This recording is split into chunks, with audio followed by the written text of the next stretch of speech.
Listen to the 48 Hours podcast for shocking murder cases and compelling real-life dramas from one of television's most watched true crime shows. Go behind the scenes of each episode with award-winning CBS News correspondents and producers in Postmortem, a weekly deep dive. Listen to 48 Hours wherever you get your podcasts. This episode is brought to you by Marvel Studios Echo. All episodes streaming January 9th, only on Hulu and Disney+. Rated TV MALV. Viewer discretion advised. Maya Lopez has betrayed her mentor, the notorious Kingpin. Now on the run, she returns to her hometown to prepare for the biggest fight of her life. Don't miss Marvel Studios' hardest-hitting series yet. An epic 5-episode event. Marvel Studios Echo. All episodes streaming January 9th, only on Hulu and Disney+.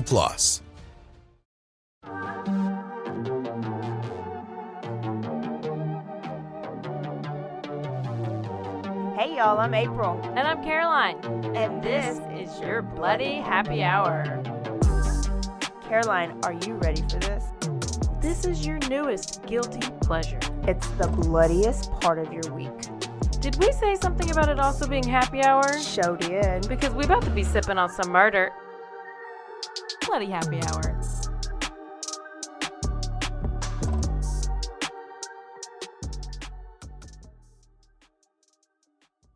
Hey y'all, this is April. It's Caroline. Yeah, and this is Pete. I'm back again. They can't get rid of me. Listen, people loved Pete on the They show. want a piece of Pete. I love being on the show. A piece of Pete. They actually had a couple fans that were like, I want Caroline to have a piece of Pete. People said that. We're both like, after we left, I heard some people mention. Right? Yeah. And then I was thinking, I was tall. like, yeah, I was thinking, so Pete, if this doesn't work out with your girlfriend, y'all would, did you play sports? Yeah, I played football. Yeah. And look at Caroline, broke some records at A&M. Did you really? Midway. Yeah, I didn't have know. the indoor record. Yeah. Indoor record. Yeah. I got a football scholarship to Richmond, but I had a heart problem, so they kept me on scholarship, but I couldn't play. Oh, man. Yeah, so. But I'm not a great athlete. That would be a great D1 baby. I think so, yeah. Just save some sperm for her later on, just in case. Use that water bottle later on. She'll freeze it in case it don't work out. So funny. It's not a bad idea. Yeah. We're back for part 2. Because part 1 was so good. It was so good. I did my own sample. Okay. I did a little sample of my, my family's everybody, white, black, and Mexican. So it's basically a full sample, right? Yeah. And so I asked my white dad, and he was like, "Oh, OJ did it." My mom, Hispanic. Oh, OJ did it. He didn't get away with it, but the Lord's going to take care of him. My father-in-law and my husband, which is a black side, my father was like, "What y'all talking about him for? He didn't do anything." And so then my husband was like, "There's no way in America that a black man will ever get away innocently for killing anybody, let alone 2 white people." So He's not the only person that feels that way. Yeah. Oh yeah, obviously not. So that was just my sample. So we're right. I didn't really get to sample a lot of people. You're researching. Didn't research, but I did ask one of my friends what she thought of the episode. What was that? And let's just go ahead and read her text. Okay. She said, "Honestly, I know you expect nothing else. The first 26 minutes got on my nerves. Get to the damn story. I'm sure the reason for the initial banter, but dang, or I'm sure there's a reason. Sister's got shit to do, and I can't listen to this and do anything else. So I'm just listening to y'all talk about pineapple shit and some housewife stuff. However, after the first 26 minutes, I would say this is my favorite. Could have a lot to do with the subject matter. I'm the same age as Pete, and so it's very relatable, like a trip down memory lane. Aren't you glad you asked?" Yeah. Thank you for coming on the trip with us. Nice. So there's some feedback. Cool. Yeah. And then Pete said he announced it on the news. Yeah, I talked about it Friday morning because I had such a good time with you guys, and it came out Thursday, right? And I talked about the fact that, I mentioned it. I'll send it to you guys, the clip. But Yes. yeah, I said it was just so awesome coming on here and talking about this because it's one of my, I don't know what to say favorite subjects, but one of the subjects I am most interested in. Yes. And to be able to share with you guys on this was really cool. Well, We're you know excited. what else is? I did have a bunch of random people reach out while you were gone because I Yeah. wanted to send you all these things. I was like, she's gone, she's on a cruise. And some random person started listening with a friend. She's like, where have I been? How have I not heard this? She's watching on YouTube. And then another lady messaged me about some murder in Marlin in 2003. Unsolved. Oh, really? Some cold case, and she like sent me this huge message and just was like, I don't know if you could mention it. And here's the, she didn't give me the name of the person, but she gave me the phone number of that lady's son to contact, to just, because I guess it got like brushed under the rug and nothing happened. Wow. And so I just feel like there's a lot of people who are starting to listen or whatever. And A lot of Sometimes people it do takes a listen. case. Yeah. Sometimes it takes a case like OJ to catch their eye. Like Lake Waco Murders was one. Yeah. Matt Baker was one. yeah, Of course, Ted Bundy. But they'll like ignore, but then they see their favorite. Yes, for And 100%. then Sometimes they I'll stop. just search like OJ murder, and it comes up. Yeah. Wherever, yeah. Love it. because you never know if like the smaller like cases that don't really get talked about, are people going to want to listen to those small ones, or they really want to listen to the big ones? Yeah, or could the small ones that you Get guys big. do bring those cases, to Yeah, light, where yeah. they get huge, yeah. Yeah. I love it. I am ready. I am actually part of The payoff with Pete yeah. today because my liver needs a break.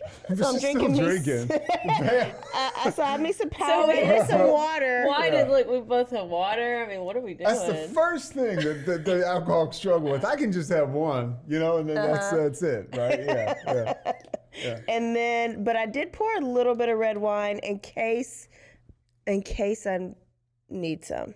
Yeah, you probably will. It's Or weird. want some. It's weird because I'm sober, but I do I'm like Red have wine. some wine. No, I want you to drink. Oh, okay. Yeah, Okay. for whatever reason, that's probably my own You want to shit, but recruit yeah. me later on is what No, it is. I'm like, yo, go ahead. Yeah. That's funny. Well, this one shouldn't be too long. It's like compared to the first one. Yeah. Okay. So I think we got. I did have a question. Where were the kids during the murder? Because we ended were there. they were there. Yeah. Yeah, Okay. and I double checked, but when the police got there, they took them out the back door. So the police got there, kids were still asleep. Because it all happened outside. Yeah. Yeah. So they Wow. were. I don't know how long from when they were found to when police got there. Anyways, they didn't see it. They were taken out the back and like. I need them to be interviewed now, or I'm sure you've seen some. Oh, well, Jason Simpson was part of the chase, which he Wasn't that another one? there was Jason That Simpson. I think that was one of his first kids. Yes, he wasn't in the house. You're right. Yeah, of course. Those He was were- that older. He was was, like 21 at the time. Yeah, from Marguerite. Yeah. But then the other two, Sydney and who else? I forget. They were inside the house. Yes. Yeah. Okay. Wow. Okay, Caroline. Okay, so where did we leave off? We left off. We're on the Bronco. Okay. We're in the Bronco. AC's driving. It's actually his Bronco. Did they both have Broncos? Yes. And now Wait, who's AC's Al baseball Collins. player? Al Okay. Collins, but that was one of his best friends. They grew up together in San Francisco. They played together at USC, and then they played for the Bills together. I'd have to check that if they grew up in San Francisco together, but definitely USC and the Bills. Okay. Yeah. Yeah. So did we talk about the letter? The confession letter that Robert Kardashian Robert read? I think so. Well, anyway, so OJ's out there. He's on the loose. He's officially a fugitive, and then he starts. We didn't talk about this, by the way. No, Okay. I'm glad. Okay. So now he's officially a fugitive. His attorneys hold their own press conference. This is when Kardashian reads a note that OJ handed to him before getting in the car with AC. And it says, "To whom it may concern, first, everyone understand I had nothing to do with Nicole's murder. I loved her, always have, and always will. If we had a problem, it's because I loved her so much, blah, blah, blah." He goes on to say he was when Nicole asked for a divorce, she said that she loved him but wasn't in love with him, and he just keeps bringing that up in the interview that we played from last week, just to like make sure you know that, like, I guess where they stood with each other, or I don't know. And so it's just like I heard he's still going to the gravesite and like yelling at the grave, like he's still mad at her. Yeah. He's just still mad at her.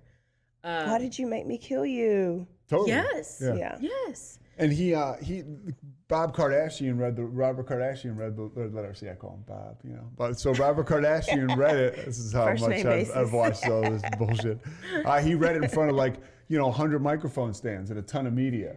Like everybody, he was like, I'm gonna. And at first, I remember watching this. You thought it seemed like a suicide note.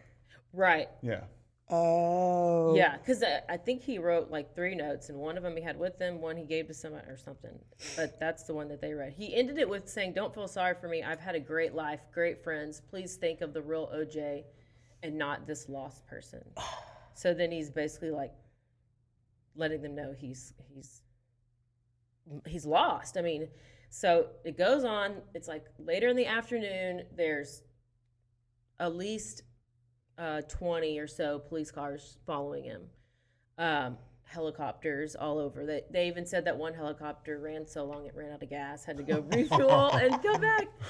And it interrupted, like we talked about, the NBA game. Oh yeah, the NBA and Finals. It made it into the little tiny square at the bottom. Yeah. Oh no. Yeah. And it was on every news, like major news channel. It was on for it happened like 2 hours. They drove over 75 miles. The slowest chase you've ever seen. Yes, it was super slow. It was more of like a convoy. And it was both of them. Yeah, AC's driving, OJ's in the back. Yeah, and he was in the back with the gun. Because he was, like they say, he was had the gun to his head. And he says that there was, as they're driving, not he says, but as they're driving, there's like crowds and crowds of people holding posters. Yeah. Like, go OJ, go. Yeah. Like his commercial and stuff. Wow. And it was just like parade. Like, Yeah. But I don't know why they were going so slow on the highway though. Like, what was that about? He really didn't. Well, maybe AC didn't want to die. AC, He's like, this is not my business. So they're talking to the police, like OJ from the car and AC. Like AC calls the dispatcher, calls 911. They're also listening to it on the radio. On the radio. And AC goes, this is Al Cowlings. I'm calling. I have OJ. I'm here with OJ. And the woman goes, who? And he goes, you know who I am. AC said that. And the woman was like, no, I don't. But then he was like, I'm with OJ. We just want to get him home. Like, I'm worried he's going to do something to himself. Right, Caroline? Yeah. So the police were kind of like, all right, we're just going to like escort him home to his home where he is going to surrender. And that's actually what happened. Yeah. That's So it wasn't a did chase. they know? Huh? It wasn't a chase. Well, it started as a chase. Yeah, they were looking for him. They were chasing him. Okay. Yeah, Then and then once they okay. But by the way, this is another thing. You've ever seen any chase on the freeway in Los Angeles? It doesn't turn into like a slow procession. Like it was because it was OJ that they were like, okay, it's OJ. basically a parade. Totally, yeah. And they were like, the cops kind of treated him with kid gloves because he's OJ. Yeah. Wow. Yeah. He said that he had been listening to this broadcast, and he said that what he heard saved his life because they started to say, they were talking about the previous times that the police had been called to their house and how he was like accused of beating up his wife and that he was a wife beater. Well, he started to snap out of it then because his reputation was starting to get tarnished and it was like hurting his pride. So that's why they ended up calling the police, or probably led to that This is phone according call. to OJ, This is from that interview. That's what he said. So some of this stuff is interesting because it's all interesting, but it's even more interesting because you get to watch it, listen to him tell it, to just see like what because a lot of the stuff is coming from him, but it makes sense. So he starts getting mad and doesn't want to be called a wife beater. So then that's when they call the police and they say, hey, we're going to go to our house or to OJ's house. And they're like, we'll just pull in the driveway and, that's where we're going right And so they get in the driveway, and then that's when his son, Jason is flailing all over the place. He comes out of the house. Goes up to the Bronco. This is all on video because helicopters are watching it. Like, we don't know who this man in the white t-shirt is, whatever. So then OJ has to tell him, like, get back, and the police pull him back, so he's away from the car, and then he's just sitting there. He was in there for about 20 minutes, I think. And he was talking to a police negotiator, like, the whole time. OJ was. And they were like, the guy did a pretty good job, obviously, of getting him inside the house. He didn't, you know, and he came inside, and the first thing he asked for was a glass of orange juice. Oh, my God. Fact, the officer on the scene that said that. Yeah. Of course he would. Well, so he said in the interview that he saw a sniper on the roof, and that he started to feel defiant and angry, and that's one of the reasons that he stayed in for longer. And his son had run out, and he didn't want his son to get hurt, so he told him the son to get back out. And he had a gun, and he had a framed picture of maybe he and Nicole or their family, and he had something else with him. But then in the Bronco, the police said that they had found like $8,000 to $10,000 and like a wig or some shit, right? Yeah. You know what? I think didn't they have like some disguise stuff or no? Yeah. A wig. Passport, pictures, What the hell kind a of wig is he gonna disguise put on? kit with a fake goatee and a mustache. There you go. So I want to know if during that drive, if AC's his best friend, right? Your best friend should know everything if he confessed anything more to his best friend. Like if AC knows right now. Well, that's a great question. I would think. Yeah. I would think And too. AC hasn't sold him out yet. If he did, No.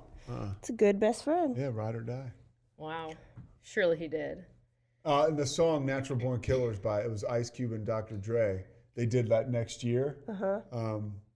And what does Ice Cube say? I'm down with Dre like AC is down with OJ. Oh, look at that. it. When it's being rapped about, That is ride or die. So he ends up getting taken in, and he is arrested, booked, and they said that he said that he had solitary confinement for 17 months, I guess, throughout the whole trial. Yeah. And he said it was hard for him because there's nobody to talk to. But of course, that's going to be hard for anybody because there's going to be nobody to talk to. And so he pleads not guilty on both counts of murder, and then it turns into this huge trial of the century. We've all, heard about it. And the prosecution was, okay, so it was 1995, and this was just 3 years after the LA riots. Yes, after Rodney King. Rodney King. Where all those cops who beat the shit out of Rodney King got off.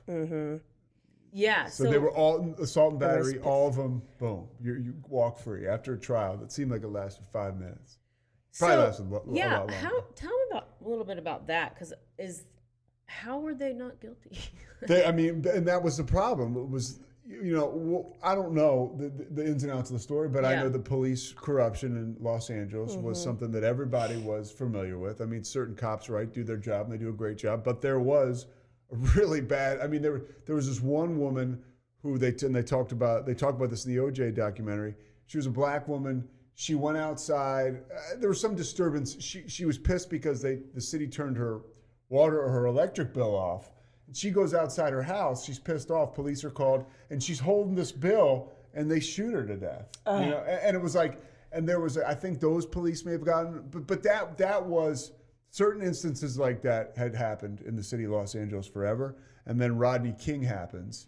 So clearly people are pissed off.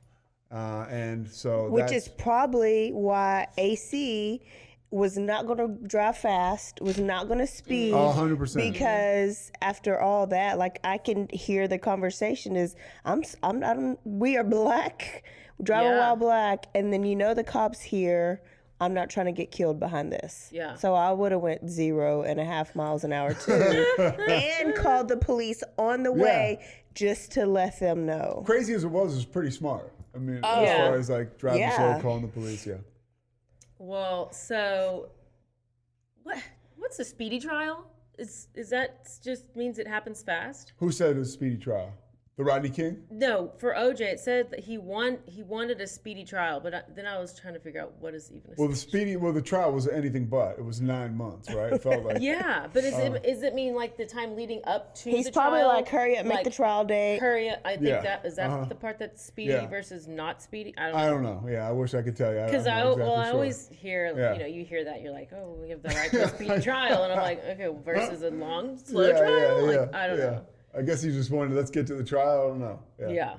Well, they ended up, and this was like one of the probably first cases broadcast on live TV.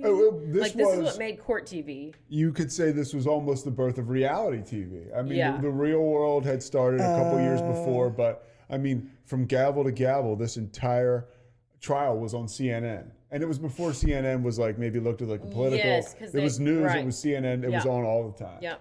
You know? So judges have a right to delay trial dates. And so you have a right to a speedy trial where the judge can't delay it. When they all want to speedy But that means the date of when the trial is going to start happens quicker than like 2 years from now. Yeah. That's what well, so then he has the two lead prosecutors. Thanks, Google. Yeah. Are the one and only Marsha Clark. Yeah, Marsha Clark. Yeah. Do you know her? No. Wait, who's Marsha Clark? Say it again. The prosecutor. Oh, her okay. and Chris Darden. Okay. They're the ones who are, the two main ones. And you're going to have to look at a picture. I mean, you don't have to right now, but what she looked like then and what she looks like now, I need to get her plastic surgeon's phone number. She had a glow up. She does not even look the same. Uh-huh. She even had a glow up mid trial because she had this like permed Okay, I remember hair. curly Perm hair. was bad. And she had huge bags under her eyes, and she just She was exhausted. She was going through a divorce at the time, like custody stuff. Like it was her life, and then she didn't come off very likable. No, that was people said maybe that was part of the problem. Oh, she kind of looks like Kris Jenner now. So a little bit, she yeah. She looks good finally, now. once she got rid of that perm mid trial, apparently they like prayed. They were like, "Thank goodness." I think she Good would tell you job." the perm was a terrible She idea. was getting some horrible too. Like she was getting beat up by the public. Yeah, by the press. It was bad, yeah. Yeah. So she has a glow up, and then she goes on to say that she's never had a case with so much slam dunk evidence in her entire life. Okay. Because you have traces of the victim's blood in the car, on the in his home. There's, the DNA evidence. There's the glove that was left at the scene. There's hair. There's everything. But then Chris Darden, the other prosecutor, points out that you can have all the evidence in the world, but you just have to get people to believe it. Which, I believed it, but obviously the jurors didn't, or did they? And they just didn't want to say that because it was a little race situation, which it was. But what's the difference, between where they had the trial was up for debate, whether it was Santa Monica or LA? Well, they needed to have it in LA. Well, the defense wanted it in LA because those are his peers per se. The big thing that happened with the Rodney King trial was they moved it to Simi Valley, which was out of LA, and it was super suburban. So they get people out there. It just changes the dynamic of, Santa Monica's very white, more money. You get it in LA County, you're talking about, just grittier, more people that will be more apt to find OJ innocent. Okay. So they said that doing it there may have affected the trial's outcome because it was the jury pool that was less educated, lower incomes, contained more African Americans, and then educated jurors with higher incomes are more likely to accept the validity of DNA evidence, where it's much more likely than other minorities to have. Does that make sense? To be receptive it's like you're of those juggling racial chainsaws over there, but I get what you're saying. Yeah, it's a tough point to make, but yeah. So, but it was a big. It was a big player and everything. Oh, I bet. So let's see. What was the? Okay, we have presented hair evidence because there were hairs consistent of Simpson's that were found on the cap that he was wearing that was left at the Bundy residence. There was fiber evidence, which I know nowadays is kind of not used that much. There was blood evidence, so there's like blood near like the body of like droplets, like showing that he had been walking away. And so there was also bloody footprints, so they could tell the type of shoe that was being worn. And it was this kind of, what was it called? A Bruno Magli. Yeah. So they found these pictures. They found pictures of OJ wearing those at a game he was working in Buffalo. And he was saying how those are the ugliest piece of shit shoes. He would never own any shoes that were that ugly. Damn, those are so ugly. Like he went on to say how those were the ugliest shoes in the world. And then they were clearly like in his closet. They've been in his closet, but they never found them, right? No. I don't know if I don't know because remember he got rid of his clothes. Yeah. And then they have the glove. He has one glove that was left at Bundy, the right glove was left at Bundy Drive, and the other one was left at his house, his property, his Rockingham property. Yeah. So then defense goes on to say that you have all this evidence, but is all compromised. They fucked up the scene. It's contaminated. The scene was awful. It's corrupted. So the defense is saying that the handlers of they had everything from the guy who was there to pick up the DNA samples. This young guy, like he goes to get the samples without latex gloves on. Or they had a picture of that at least, right? He was grabbing something, so that's contaminated. The scene was so horrific. Right away, one of the investigators or detectives goes in and grabs a blanket from inside the house, and they put it over Nicole's body. Oh my God! So there was a series. I mean, these guys they bungled that part of the investigation scene. And that's usually how it is. That it's the actual police that actually screw up so many times. Yeah. Yeah, and then let's get to the biggest screw up of the whole case. Yeah. Which was having him put on the glove. Yeah. So they have one glove, and they really debate on whether they're gonna. Marsha Clark and Chris Darden debate on whether they want him to actually try it on. Yeah. And he goes, he decides it because Chris is the one who's. Yeah, Darden's like, let's do it. Darden, who we haven't brought up, but a lot of people, he's a black guy. Okay. So. Oh yeah, and he faced a. Yeah, he faced a ton of this was a case, right, that was painted with the brush like, hey, if you're black, you should be with OJ. Otherwise, you're an Uncle Tom. You're a sellout. Yes. So a lot of people were like, hey, Darden is. He was not loving. He was a guy. I think he was from Oakland. He was from a very, his family was black, and they were proud of being black. So he was like, this is embarrassing for me. So he wanted badly to win, and he wanted this moment, like a fucking Perry Mason moment, like he's going to try this glove on, and it's going to be awesome. And everybody was like, don't do it. Yeah, they told him not to do it. Well, he did it, and he had OJ try on the glove. Now here's the issue. He has on latex gloves, OJ. To contaminate. Latex gloves, right? Then he is trying on the glove over the latex glove. Yeah. Which, how is the glove going to fit if you already have another glove on underneath it? It's not going to fit the same. So then he's like tugging at it, like making this whole big thing about it, and and it doesn't go on all the way. And he's like, look. There was also another friend of OJ's that said, okay, don't take your arthritis medicine. So his hands would swell up. Yeah, and I've seen that everywhere too. But is that normal procedure to have why would you? I would think, because what if it wasn't his glove? Now his DNA from his hand is going to be on the glove. So that's why, you got to protect the natural DNA on the glove and protect your own DNA. It's probably will never happen in the history of But that's a great point, April. Of course, you wouldn't do that, right? But Chris Darden knows that. So it's like, you know, he's not going to try it on with his bare hand. They're going to have to use a latex to glove. protect. So it's like, let's absolutely not do this. Everybody was really against him, and the jury was like, he looked like a clown, Chris Darden. Yeah. That's what the jurors said. Like, he looked like a complete. But how many hands? It's not like aren't gloves one size fit all? Like, how would that have been the home run? It's a glove that could probably fit 14 men in that courtroom. Yeah. I don't know if it was the fact that they were, I don't know. And there were a lot of mind games going back and forth with like F. Lee Bailey, one of the members of the Dream Team we talked about. So then tell him he brings up Furman. Well, yeah. So Furman's on. So Mark Furman, who was the key witness for the prosecution, because he found all the stuff at the scene, right? And there was controversy whether he took the glove and planted it there.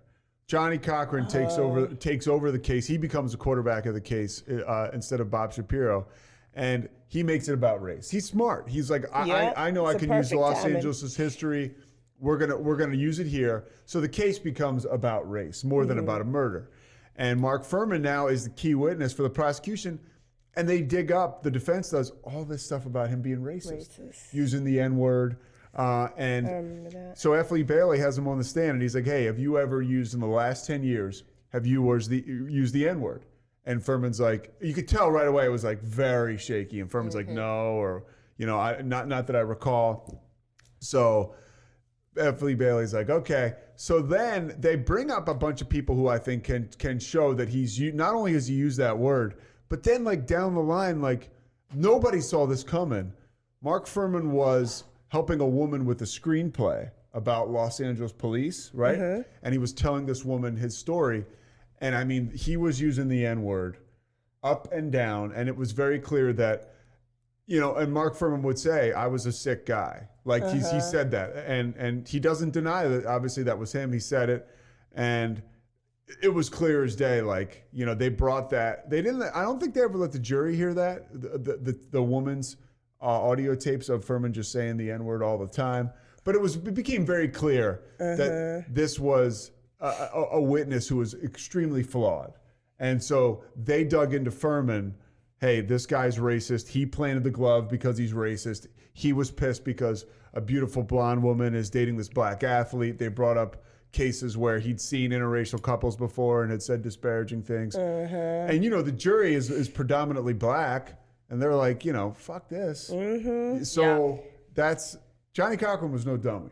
Even right now, you can't, that case can be tried right now. And if you got that many black people on the jury, that will bring reasonable doubt. Yeah, that's a great point. Yeah.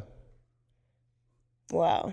So then after Furman said all that, however many days later, he got back up on the stand. And pled the fifth the whole time. Yes, and pled the fifth the whole time, because I think that's when they called him out on everything. Yeah, and like, which is basically people were like, you know, say that you had a period in your life where you were extremely messed up or whatever.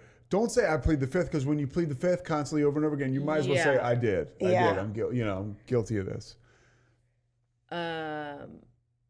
Looks like they did play these tapes. They did play the audio. So they did play the audio for the jury. McKinney was to hand over. I looked it up. Okay. Yeah, Furman says because he was supposed to explain the context of the tapes. Yeah. Which were played in open court. And that's why he was brought back up. Yeah. Gotcha. Yeah. And it was like the one guy, one of Cochran's guys, I forget his name. He was very. Carl, I forget. He was one of the other black guys on the Dream Team. He was awesome. He's just like this big personality. He's like a comedian or something. Yes. You should watch this on the OJ. The documentary on ESPN. Yeah. Yes. Yeah, anybody that hasn't seen, if you're curious about this case, the OJ 30 for 30 on ESPN, or it's called OJ, I think an American Story or something like that. It's unbelievable, and it kind of really dives into the case. So anyways, Carl was saying how there was a gift from the gods, these tapes that they got of Furman. They didn't know they were coming, but the woman came forward with them, and that was that. Yeah. Wow. OJ Made in America, that's what it's called. Yeah. Yeah. So where are we now? We're in the middle of the trial. Anything else on the big on the trial? I mean, there's one thing I meant to bring up, and I don't want to get us totally sidetracked, but we go back to OJ's story. One of OJ's best friends was Marcus Allen. Okay. And he was like mini OJ. He came to USC, won the Heisman Trophy, extremely good-looking black dude. Was OJ's like one of his best friends, right? And apparently, when OJ was broken up with Nicole, Marcus slept with Nicole. Uh-oh. And a lot of people say that was what took OJ to like next level madness. Oh. Yeah. So it was, that is like all alleged and stuff. But Right. yeah. So that's, there you go. But they weren't friends. Or They were like were best friends. Yeah. Best friends. They were. And like his protege. Yes. Yeah. And Marcus Allen was smooth. He was incredible in the NFL. Probably had more success than OJ. Oh, in the yeah. NFL. Yeah. At least team-wise. Raiders won a Super Bowl with him. Okay. I wonder if, do you think it was like just a drug rage? Like he was on too many drugs, rage took over, and then that's why he is so, I guess, wrote that letter and everything because he realized what he did? Or do you think he was coherent the whole? Oh, I don't know. I think it could have been a blinding rage where he was like just lost it like that. Snapped. But there's always, I think there is a very, it's very possible drugs were involved, like some kind of uppers or speed or cocaine. Yeah, but that's never been proven. So OJ, some of his thoughts about the verdict. Let me tell you what he thought about it. Well, what's the verdict? Well, and how long did it take? Okay. How long did it take? The trial took 8 months. And then how long did the jury deliberate? Oh, jury deliberated for what, 3 hours? Yes, a morning. Yeah, after 8 months. morning. Yeah. It was like The black folks were like, not guilty. And the white folks were ready to go home. They had I remember somebody said it was at the end of the day, the verdict was, it was said that they had the verdict and then they had to wait till the next morning to go in to read it or whatever. But I mean, Johnny Cochran went on like a couple of days vacation, finally to get away with his wife. And the guy Carl we were talking about calls me. He's like, Johnny, you got to come back. Yeah. Johnny just like, knew. we got a verdict, dude. He's like, it's crazy. Obviously, it's guilty if it's that short. I mean, these people didn't even get a chance to nope, go take a shit. Like nobody could go leave to blow their nose. By the time they got back, it was they'd already decided. I mean, that's just the short. You don't even have time to talk about anything. Carl Douglas is the guy. The other attorney. They were tired. They were ready to go home. Well, which they were because they were sequestered the whole time, and they said that they even said that the jurors did. I think that they I was thinking about that. Being sequestered? Are you talk to nobody? They go back, they couldn't think about it. You basically have no TV. You stay at the hotel. Yeah. I don't know what kind of communication you can have with your family, but I know you can't go to work. Yeah. You can't watch the news. For 9 months, you're in there by yourself. That can get pretty crazy. Yeah. I think that obviously can affect hugely. Yeah. So then they come back, and of course, he's found not guilty for both of the murders. And it was just a huge divide among America. Yes. Yeah, race-wise. You had people cheering, then you get people crying. Yeah. In one instant, it was insane. To show you how ignorant I was, or not ignorant or whatever. So that was my senior year when OJ was about to go to trial in high school, and I wrote on my wrists, "Free OJ." And this referee, it was before a game, this referee was like, "Get that off get that shit off your wrist." I was like, "Oh, okay, yeah." So his thoughts after the verdict was he said that he felt like if there was anything right in the universe, that there's no way that they would convict him. Oh. He said that people would come in. I know, it's so crazy. People would contact him while he was in the jail, whether it was the jailers or whatever, and that they told him that his go home moment, the moment they knew he was going to be able to go home, was after Mark Furman got off the stand, which was the officer who lied under oath about the racial stuff. I wonder what kind of treatment he got in jail. Oh, I'm sure it was great. Great, like Martha Stewart type gel stuff. Yeah. And they're like, OJ, you may have did it, but you're going home. Yeah. That's what. Like, yeah. It's crazy. Wow. And then so Johnny Cochran was like, "You're going home, Juice. You're going home." After they read the verdict, he was saying it right next to him in his ear. Yes. So Sydney Simpson was the daughter. Yeah. She was 9 at the time of the murder, and brother Justin was 6. Okay. And they were asleep upstairs that night. And it says they didn't see the crime scene. I think OJ was asked about like what about the kids, or like what do you tell them, and like how is everything, like I don't know. And he was just saying like, oh, we just talk about our own relationship. I don't really talk to them about her or something. Like, and he said that he's never tried to erase Nicole's memory from them. And he has a picture of her at home on his wall or something like that. It's weird. Wow. Okay, but let me play this little clip about what how he feels about Nicole today. Do you have a picture of Nicole at home on the wall? Yeah. No, it's in the living room. Yeah. It's Nicole, me, and the kids. It was the last real group picture we took together. So it's right there prominent in my living room. And my kids keep pictures of her in their room. Do you believe in heaven and hell? Yes. Do you believe that you're going to see Nicole someday? Yes, I do. You do? And my mother, my dad, I surely do. And what will you say to her? Hey, I haven't thought of that. I would hug her. She, if there's a heaven, there's a hell. They know. I don't have to explain anything. They know. That's what heaven and hell is all about. Do you ever talk to her in your mind? No, I prayed to her. I've got on my knees and said to her, hey, look, I've cursed her. I've been to her gravesite, and why? What the hell? Look at these kids. Look at Sydney with no mother. I've done that. I've done that. And that is the interview, by the way, that Caroline referenced. It was Fox, that it wasn't aired right in 2007, but they did air it like in 2018. Yeah. Oh, they just. It was like the "If I Did It" type thing, but that was that was part of the whole Charlie interview too. Yes, that was part separate. of it. That was part of the same interview that we did on episode 1. But that was him being very honest. That was not this.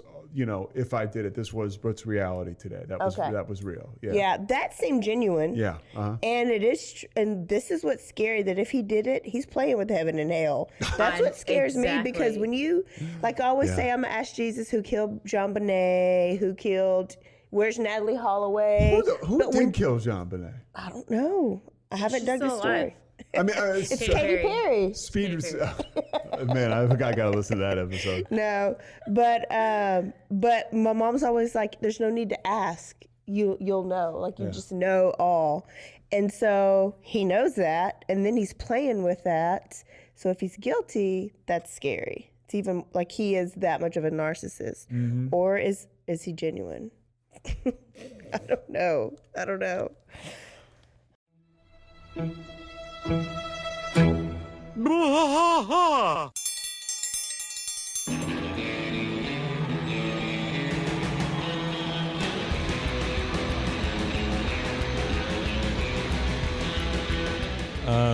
What are we doing here, Rusty? What are we gonna do? Yep, we're doing the King of the Hill rewatch podcast. King of the Hill rewatch podcast. Yeah, so we're gonna go through one episode at a time. Come along for the ride with us. Come check it out. And give me a good like Dale Gribble quote to go out on. Wingo. Yeah, Wingo. Wingo. All right, well join us for the King of the Hill rewatch podcast. Deep in the heart of Texas, that drinks his brew and he spits his chew. Deep in the heart of Texas, the TV blares but no one cares. Deep in the heart of Texas, here we go.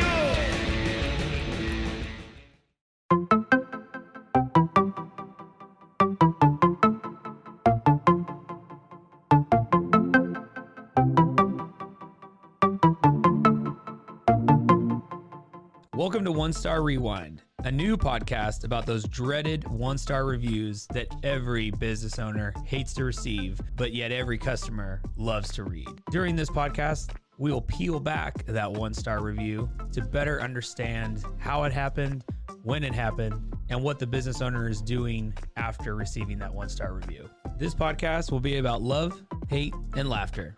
On 1-Star Rewind, we will meet with real business owners who will tell their stories and how they do rely on reviews for their business. Follow us on Facebook, Instagram, or download us at roguemedianetwork.com. Please subscribe, but only rate and review for not a 1-star review. Join us each time for a new review and a new story.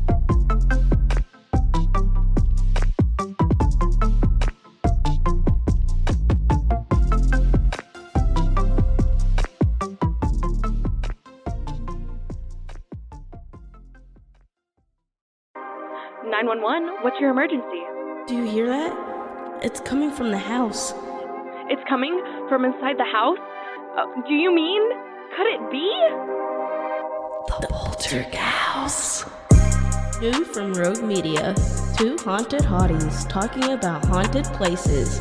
Every episode we dive deep into the darkest places and give you a bit of history. We're getting spooky in all the right places. You've gobbled your last ghoul. Follow along for the craziest and spookiest stories with Debbie's Dark Tourism. The Stanley Hotel, Winchester House, The Alamo, Hotel Monte Vista, and more spooky places. Find us at _Poltergals. POLTERGALS. Look over your shoulder. It's us, the Poltergals.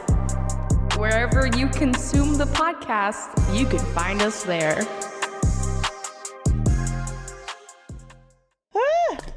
Yep. So that they even said that during this time the family had got a call from the cemetery saying that OJ was out there like screaming at her grave. And it is a part of grief. You have anger and you have sadness and you have it all. Like, I don't know how many times I've been mad at people for dying. Yeah. I don't know if I've cussed their grave, but I mean, I've never done that. So. It's rage. Yeah.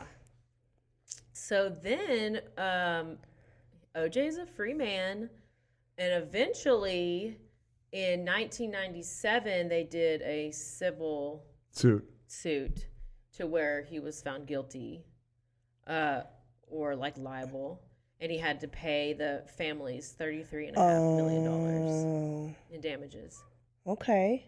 So he hadn't paid him shit though. Yeah, I mean that's according to them. Yeah. And so he's not even working, right? Because he don't want to. I don't think so. I mean, he has an NFL pension that I guess they can't touch. Apparently, he lives in Vegas now. He lived in Florida for a long time. He lives in Vegas or California. Vegas. Yeah. Vegas. Okay. He lives in Vegas now. So of course, this is a whole nother podcast. But he gets arrested again. Okay. Yeah, we can talk about that. Talk about that because that's why he ended up getting. Put back in jail. To jail, and he stayed in there for like 9 years. The one way he could still make money, when he was in jail at least, was through memorabilia. So OJ, they would bring in, they couldn't get footballs and jerseys in there. This is when he was in jail and the trial was going on. So they would bring in like the number 32 from the jersey, and he would sign like 1,000 of those, and then they'd sew them back on the jerseys. They'd bring a little slab of the pigskin of the football, and he would sign like thousands of those. And that's how he generated money in prison or in jail to pay his attorneys, and because he'd spent everything on this dream team. Now flash forward, memorabilia was still a big drove income for him afterwards, right? And he had all this memorabilia. Well, long story short, somebody got a hold of this memorabilia, whether he had already sold it or whatever. This is not the exact details of it. This is like, Cliff's Notes. This ended up in Vegas. Somebody had all of OJ's shit that was worth money, his memorabilia. Pictures of OJ with Richard Nixon or, all this stuff and the stuff that was worth money. And OJ was like, I'm going to get it back. So him and his buddies went to a hotel room one night and were like, give me my shit back, dude. One of them had a gun, correct? Yeah. Yeah, so now... Him and AC? Not AC was by his side It again? wasn't AC. At this point, AC was like, you're on your own. Yeah, AC wasn't going to get in any more hot water like that with him, or at least be around him after that. So they robbed him. They were arrested for armed robbery, correct? Yeah. Yeah. And there was something. What with else do you have kidnapping. on that? Huh? Yeah, kidnapping. Yeah. I know. I But didn't really this look wasn't too much into it. This wasn't terribly long ago. It was 2006 or 7. Yeah. Okay. So he gets arrested. I think he gets out on bond, but he eventually goes to trial and he gets convicted. Like in 2008, he's convicted, and the judge threw the fucking book at him. The woman. It was kind of like the karma gave him police. like 30 years. Something like Could that. not eligible for parole after 9. Or Yeah, something. and so then he did get out. It was so paroled he in served his 2017. full 9. Yeah. Wow. Yeah. And now he's got Twitter. Yeah, oh my gosh. All over Twitter. Hey, Twitter world. Hey, Twitter world. Yeah. Hey, Twitter world. It's me, OJ. It's me, OJ. Yeah. So did he get his shit back? Obviously not. I don't know. Yeah. He's like, I need some more money. Let me sell that. And he was, when he was in Vegas leading up to this robbery, OJ was living hard. There were apparently, he lived in Florida for a while. I remember one time his house got raided in connection to some kind of ecstasy ring. He was, oh God, like it was they went into depth in on Miami. That, on he the lived in show. Miami and he was partying all the time in Miami, nonstop. Found another girl that looked similar to Nicole, and he was partying nonstop. And then he was in Vegas partying there, but he was living hard, enjoying the nightlife, trying to continue to play golf. But clearly something dark. It was a dark existence. Even darker. Yeah. Wow. I mean, so I think that's it. Yeah. I mean, it was just fascinating case. And trying to think if there was anything else I left out. No, the biggest part of it was, the race thing. Yeah. That a lot of the jurors were like, one of them was interviewed later, this older woman, and just said, hey, like, she admitted. She admitted. They were asked point blank, was this payback for Rodney King? She was like, oh, hell yeah. Yeah. I can see it. Yeah. Like somebody said, the black men have, Emmett Till whistled at a white woman and was like hung, decapitated. And so they're in the news right now because she caused this, and so she's probably like 90, and they're trying to prosecute her, the Emmett Till case. And so I think black people are just thinking about little bit how many black guys went to jail for raping a white woman, but they actually just made eye contact when that was disrespectful. So it's just like, there was a civil rights guy in Los Angeles, right? And they asked him about, was this payback for Rodney King? And he was like, forget about Rodney King. Forget about Rodney King, 400 years. Yeah. Like, that's what the guy said. He was like, so. Yeah. I literally, because I can see both sides. And then because it's OJ, it's like, okay, this is a black guy we can get on board with. We can love him. And they just accepted, my father-in-law's married to a white woman, and that was so taboo for so long and still kind of is now. And so when OJ did it and it was acceptable, then that was hope for a lot of black and white couples. Yeah. And then he went and killed her. And so it's like we took 14 steps back. Yeah. People were just kind of accepting that maybe this is okay. But yeah, it's crazy that literally race is in everything, and it really shouldn't be, but it's in every case that we've talked about. You can go back to something about decision making or race or victimize or something. It's sad. Yeah. I was listening to a book today about this Jim Gray, this is a famous sportscaster, was talking about, and he's a white guy, but he said, this is in 1991. He went to a restaurant where Hank Aaron, the black guy who beat Babe Ruth's home run record, Jim Gray said, I got seated, I'm just this regular white guy, and I'm sitting there, and I'm looking at Hank and his wife, and they're not getting a table. For like an hour and a half. And he's like, and this is the home run king. And it's just like, and that's just a reflection of kind of the times then and some of the stuff. Yeah. So basically, he was saying, imagine what Hank Aaron dealt with his whole life. You know, breaking a white guy's record. And Not getting the respect. So I agree with forget Rodney King. That's like one little piece that if there's a reason to do it, it's like for everybody else. But I do believe that OJ was right on that. he'll get his own. 9 years still wasn't his penalty. Right. Sometimes it is better for the Lord to do the justice.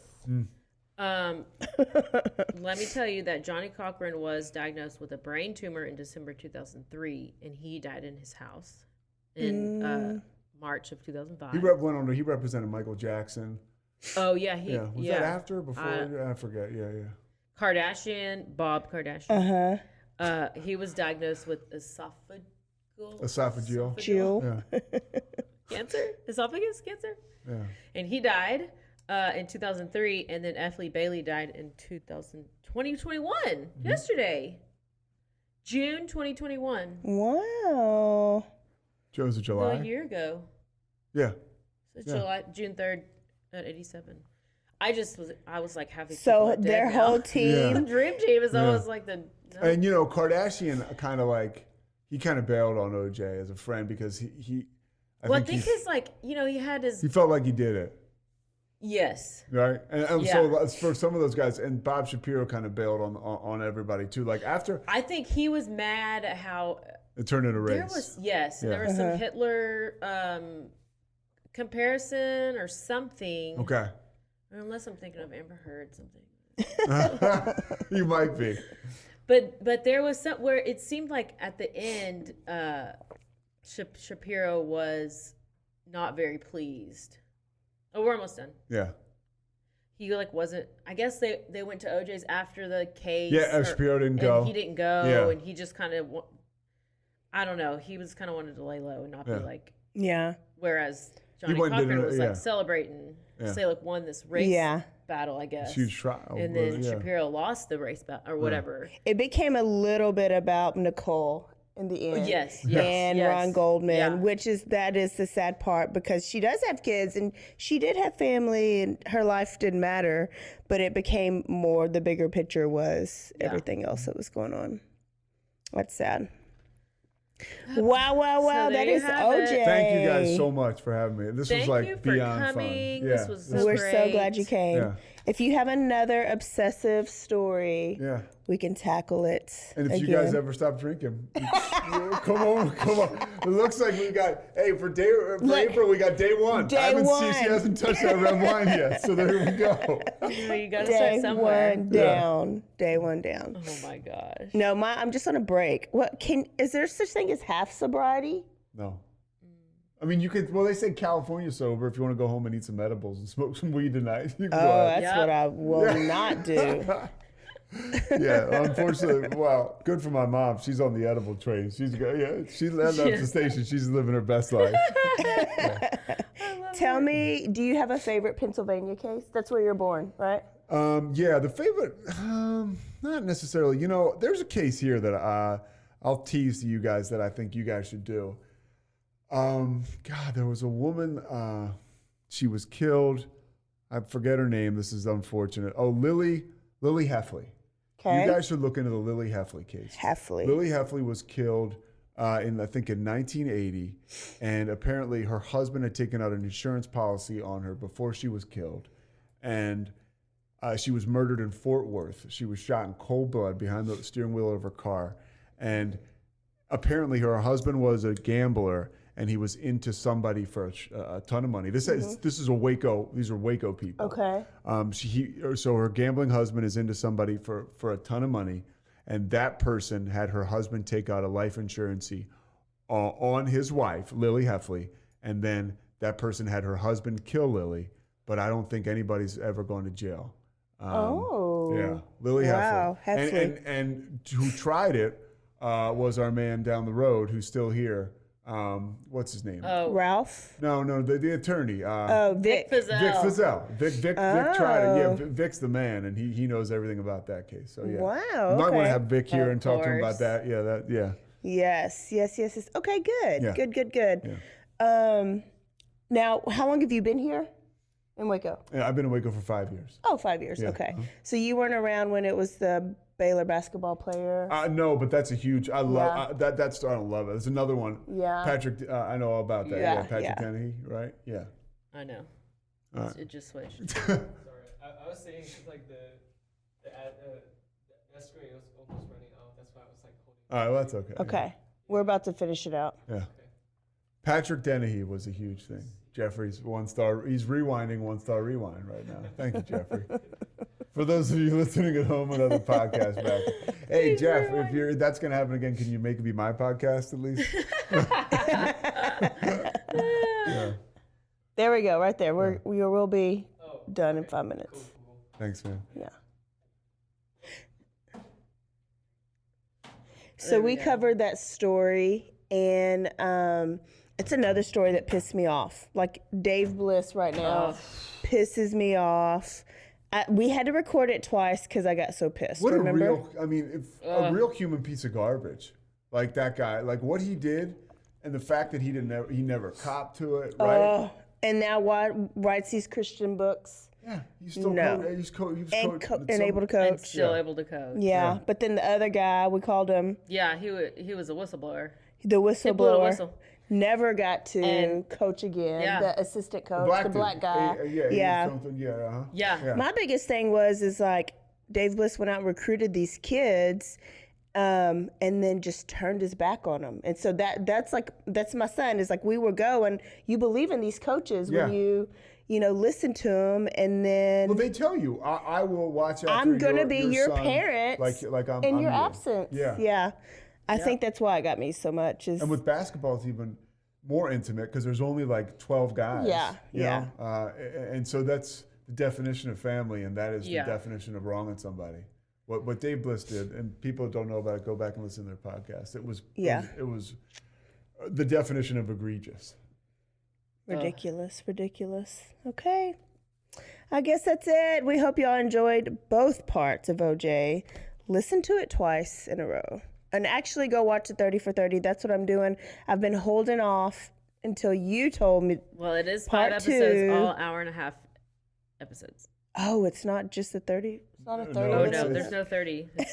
There's nothing 30 about it. It's 90 for 90. I don't know why they what the name is. 90 for 90. You could get, the first one is like, the first episode is a bunch of like history. You could almost skip one and go right to 2. Yeah. Okay. I'm excited.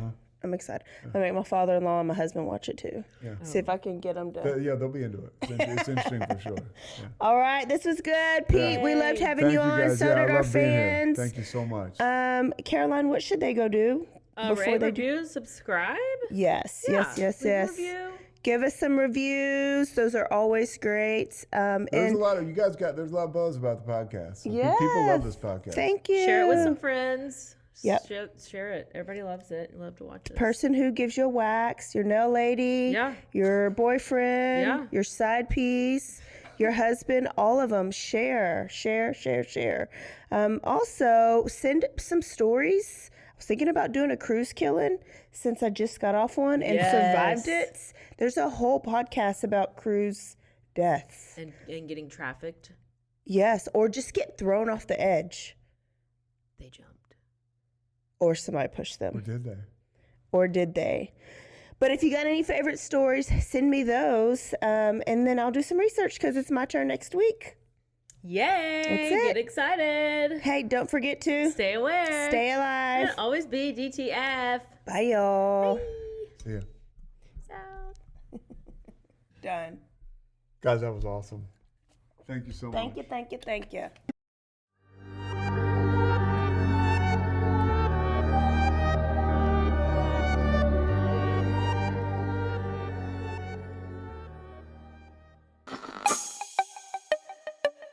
This has been a Rogue Media podcast.